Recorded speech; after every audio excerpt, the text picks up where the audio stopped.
اعوذ باللہ من الشیطان الرجیم، بسم اللہ الرحمن الرحیم۔ دعا قبول ہونے کا وظیفہ۔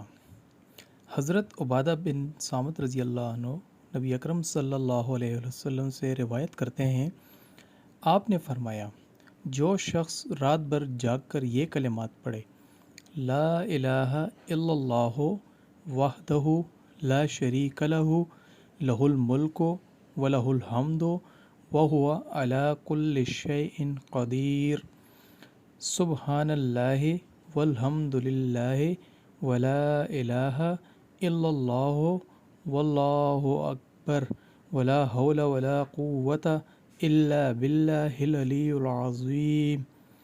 پھر اللہم اغفر لی، یا اللہ مجھے بخش دے، کہے تو اسے بخش دیا جاتا ہے، یا دعا مانگے تو قبول کی جاتی ہے۔ پھر اگر وضو کر کے نماز پڑھے تو اس کی نماز قبول ہوتی ہے۔